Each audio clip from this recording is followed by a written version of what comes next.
We've gotta get out of this place if it's the last thing we ever do. We gotta get out of this place, building a better life for me and you. Boom, boom, boom, boom. Whew, thank goodness that is the last of the intros. Even my pop's coming to have a nosy to see what I'm singing about this time.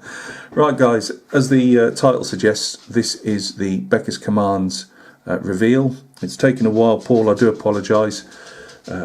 It's just getting everything in as slots as I've got a lot of commission work on, and obviously everything else that's I'm painting and building model wise, and I have to. What I normally do is group things. So if I need something for the airbrush, which I did on a couple of occasions with this, I'll wait till I've got the airbrush out and obviously do some bits and pieces. Right, let's quickly go through. I did do this video once, so this is actually technically the second introduction. Only I then went and got rid of the video without thinking I'd already uploaded it. Right, anyway, the tree itself, that is made of several tree roots stuck together with super glue. The usual flock put on the top. I've not gone for change any of the colours in the flock. It's supposed to show a tree in retrenchment, so it's dying back, in other words, fancy talk there, and clumping up. What you tend to find is you'll get lots of what we call antler effects. Say we, because I did 20 odd years climbing trees for a living. You've got like an antler effect with the branches growing out there and the emergency growth growing out in clumps. There you go, you're even getting an arboricultural lesson at the same time. Hey, see, if you were paying for this, you'd be paying thousands. Anyway, let's get down to the actual wall itself. That's supposed to be a concrete tilt-up wall, made of concrete. Oh, glad it wasn't. Made of cork floor tile. We've got a bit of a blister pack there used for glazing, and a bit of plasticard I've used for obviously I've used that as like a metal window frame. A bit of tin foil that's been placed over a bunch of cocktail sticks stuck down on masking tape and then just pressed along it.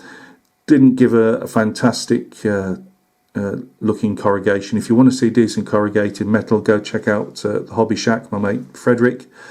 He's got a whole tutorial on doing it, and a lot better than mine. But for this scale of like wargaming, that's fine.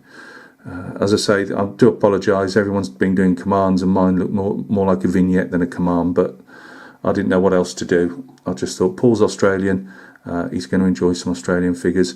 Again, talked over at the beginning, this is the 1st Royal Australian Regiment, so 1 RAR, operating out of Nui Dat Base, Phuoc Toi Province, South Vietnam, approximately 1968.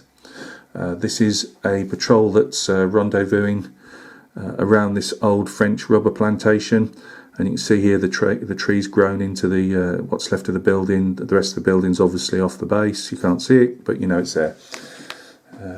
I'll get her up to have a look. The tough's are all by me. The thing is, the tough box isn't very good at, and that is making these extra long ones. They tend to flop about, but to be honest with you, it looks more natural like that, rather than sticking right up in the air. I haven't made any small bushes. It is really just all grass, but I've used different types of grasses, coloured tufts I should say, to represent different bits. We've got our Pig RM60 gunner there. We've got our number 2, our Aboriginal guy here with bloke was kind enough to tell me that's actually in a tube rubber that they put the machine gun belt, ammo belts in to keep them a bit more protected. He's got the section wallet there for the spare barrel and all the bits and pieces that go to make the machine gun work. We have our commander here. Sorry about his Friday, guys. I actually forgot to do his eyes, and the last thing was to actually try and paint eyes on this base when he's already based up and everything. Was absolute nightmare. So I'm afraid that's as good as he gets. The packs are all different colours. They tended to be. They use different parts of different manufactured webbing over the years. We've got our radio op here, who actually is just a conversion. He's got his F1 machine gun. I've made some plasticard little mic piece there, a bit of plasticard and some odds and sods for dials, and I just filed down the top of the pack and used a bit of plasticard to show the squareness of the radio. Then we've got our other section, we can say is a scout there with his M16. There is bits of wall sections made out of blue foam and bits and pieces, but to be honest with you, by the time I've gone mad with the tufts, it was a waste of time doing them really. I've got bits of busted up glass and everything in there, but you'll never see it.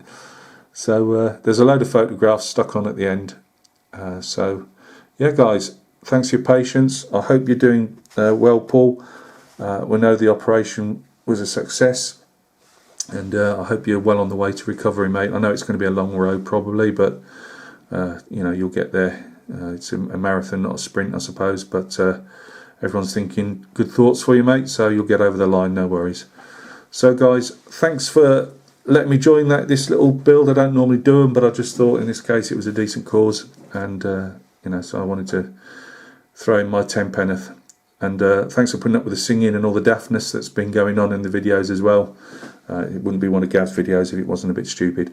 So take care of yourselves guys, and we'll catch each other very, very soon on another video. Cheers.